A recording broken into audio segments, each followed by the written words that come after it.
দীর্ঘদিন ধরে সংস্কারবিহীনভাবে পড়েছিল ৩৫ নং ওয়ার্ড এলাকার রবিদাসপাড়া।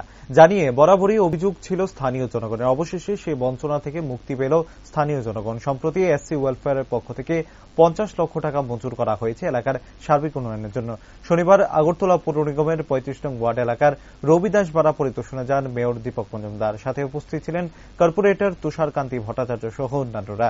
কিভাবে এই অর্থের দ্বারা উন্নয়নমূলক কাজ হবে সেই বিষয়টি পর্যবেক্ষণ করেন মেয়রের নেতৃত্বে পর্যবেক্ষক দল। পরে সংবাদ মাধ্যমের মুখোমুখি হয়ে মেয়র দীপক মজুমদার জানান, প্রাথমিকভাবে যে অর্থ পাওয়া গেছে তার দ্বারা রাস্তাঘাট, নিকাশি ব্যবস্থা, অঙ্গনওয়াড়ি কেন্দ্র সহ বিভিন্ন সংস্কারমূলক কাজ করা হবে। তারপর ধীরে ধীরে প্রাথমিকতা দিয়ে অন্যান্য সংস্কারের এবং উন্নয়নমূলক কাজ অব্যাহত থাকবে। আমাদের রাজ্য সরকারের তপশিলি জাতি উন্নয়ন দপ্তরের উদ্যোগে এবং পৌর নিগমের অনুরোধ ক্রমে এই রবিদাসপাড়া যে ব্যারিস্টা পরিবার থাকেন, এটা আমরা মনে আছে আমার ঠিক 97-98-এ আগরতলা পৌর পরিষদ থাকাকালীন তখন এটা করা হয়েছিল। পরবর্তী সময় দীর্ঘ এত বছর কোনো রক্ষণাবেক্ষণ করা হয়নি বা কোনো মেনটেন্যান্স করা হয়নি। বিভিন্ন তারা অনেক সময় অভিযোগ করেছিলেন, দাবিও জানিয়েছিলেন, কিন্তু যখন যারা দায়িত্বে ছিলেন তারা এই কাজটা করেনি। তো আমাদের মাননীয় কর্পোরেটর এই ওয়ার্ডে যিনি এমএসসি মেম্বার, আমার সাথী তুষারকান্তি ভট্টাচার্য নিজে এই জায়গাটা পরিদর্শন করেছেন।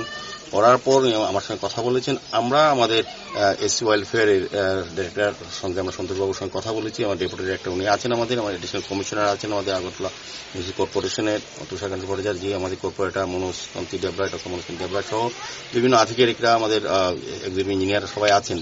সার্বিক এলাকার লোকজন আছে এবং যারা এখানে বসবাস করেন তাদের সঙ্গে আমরা আলোচনা করেছি। আমাদের সরকার এবং আমাদের মনে হয়েছে এগুলি মেনটেন্স করা উচিত জরুরি ভিত্তিতে।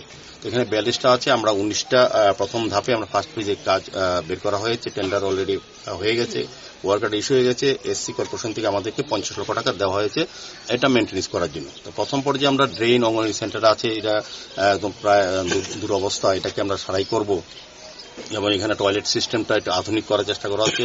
আলাদা বাথরুম করা হবে, রাস্তাটা কিছুটা তৈরি করা হবে যেটা নষ্ট হয়ে গেছে এবং প্রয়োজনীয় অনুযায়ী ড্রেন কিছু করা হবে। সার্বিকভাবে ৫০ লক্ষ টাকার একটা বাজেট ধরে আমরা এই রবিদাসপাড়াকে দীর্ঘ বলবো ২০-২২ বছর পর এটা মেনটেন্স করার চেষ্টা করছি। আমার আশা থাকবে যারা এখানে বসবাস করে তারা যেমন সহযোগিতা করবে। এসসি কর্পোরেশনের টাকায় আমরা কাজটা করছি, তাদেরকে ধন্যবাদ জানাই।